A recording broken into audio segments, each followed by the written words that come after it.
चलिए आज आपको ले चलते हैं हिमालय की तलहटी में, जहां एक ऐसा मेला लगता है जो सिर्फ एक उत्सव नहीं बल्कि एक जीती जागती आस्था का प्रतीक है। बात हो रही है सिद्धबली मेले की। अच्छा, कभी सोचा है कि कोटद्वार में साल का वो कौन सा मौका होता है जब सबसे ज्यादा लोग एक जगह इकट्ठा होते हैं? जी हाँ, इसी सवाल के जवाब में छिपी है हमारी आज की पूरी कहानी। जरा सोचिए, एक ऐसा सालाना आयोजन जहां हजारों हजार लोग आस्था और उत्सव के रंग में सराबोर होने के लिए चले आते हैं। ये कोई मामूली सभा नहीं, बल्कि एक बहुत बड़ा आध्यात्मिक संगम है। तो ये सिद्धबली मेला है क्या? असल में ये एक बहुत ही प्रसिद्ध धार्मिक और सांस्कृतिक मेला है जो कोटद्वार के श्री सिद्धबली मंदिर में लगता है।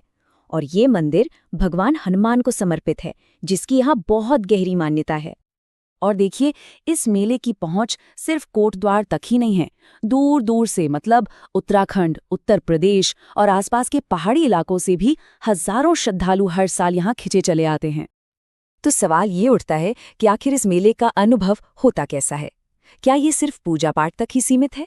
नहीं, ये आस्था, भोजन और उत्सव का एक जबरदस्त संगम है। यहाँ आकर ना आपको तीन चीजें एक साथ देखने को मिलती हैं। एक तरफ तो आरती, पूजा और दर्शन की गहरी आस्था है। दूसरी तरफ गढ़वाली और कुमाऊनी लोक संगीत और नृत्य हैं जो माहौल में एक अलग ही जान डाल देते हैं। और हाँ, इन सब के बीच स्वादिष्ट स्थानीय पकवानों और हाथ से बनी चीजों के स्टॉल्स इसे गुलजार बाजार भी बना देते हैं। यहाँ आस्था के कई रंग दिखते हैं।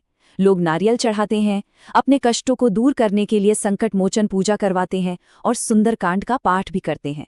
हर एक चीज के पीछे एक ही भाव है, अटूट विश्वास। और यही वो अटूट विश्वास है जो लोगों को यहाँ खींच लाता है। एक गहरी मान्यता कि सिद्धबली महाराज के दरबार में सच्चे दिल से मांगी गई कोई भी मुराद कभी खाली नहीं जाती। लेकिन भाई, इतने गहरे विश्वास की जड़ें आखिर कहाँ से आती हैं? चलिए जरा समय में पीछे चलते हैं और उस कथा को जानते हैं जिस पर ये पूरा मंदिर और ये मेला टिका हुआ है। और ये कोई आज की बात नहीं है। इस मंदिर और इससे जुड़ी आस्था की जड़ें 300 साल से भी ज्यादा पुरानी मानी जाती है। ये पीढ़ी दर पीढ़ी चली आ रही एक विरासत है। कहानी शुरू होती है सैकड़ों साल पहले से, जब कोटद्वार के ये जंगल बहुत घने और शांत हुआ करते थे। इन्हीं जंगलों में एक सिद्ध पुरुष यानी एक संत तपस्या करने के लिए आए थे। उनके तप और उनकी आध्यात्मिक ऊर्जा को देखकर गांव वालों ने उन्हें एक नाम दिया, सिद्ध बाबा। मतलब एक ऐसा संत जिसके पास सिद्धियां हों, यानी दैवीय शक्तियां। उनका पूरा जीवन भक्ति में डूबा हुआ था। वो रोज खोह नदी के पास एक पहाड़ी पर ध्यान लगाते थे। अपना ज्यादातर समय हनुमान चालीसा का जाप करने में बिताते थे और कहते हैं कि उनकी ऊर्जा इतनी शक्तिशाली थी कि वो पूरी जगह ही पवित्र हो गई। फिर एक दिन वो अचानक रहस्यमय तरीके से गायब हो गए। लोगों का विश्वास है कि वो सीधे भगवान हनुमान में ही विलीन हो गए। और बस उन्हीं की याद में लोगों ने वहां एक छोटा सा पूजा स्थल बना दिया। और वही छोटा सा स्थान समय के साथ आज के इस विशाल और भव्य सिद्धबली मंदिर के रूप में हमारे सामने है। तो ये तो थी कहानी, पर आज के दौर में ये मंदिर और ये मेला कोटद्वार शहर के लिए क्या मायने रखता है?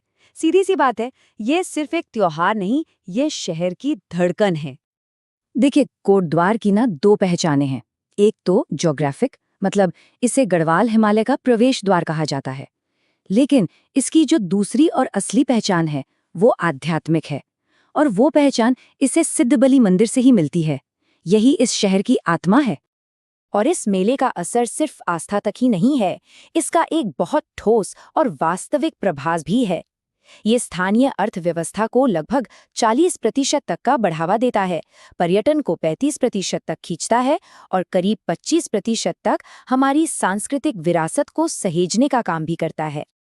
आखिर में बात बस इतनी है कि स्थानीय लोगों के लिए ये सिर्फ एक मंदिर नहीं है, ये एक जीवित विश्वास है। वो आज भी मानते हैं कि सिद्धबली महाराज ही कोटद्वार के रक्षक हैं। और ये सब हमें एक बहुत ही दिलचस्प सवाल पर लाकर छोड़ देता है कि कैसे सदियों पुरानी एक कथा और उससे जुड़ा विश्वास आज के इस आधुनिक युग में भी एक पूरे शहर के सांस्कृतिक और आर्थिक जीवन को इतनी मजबूती से आकार दे रहा है।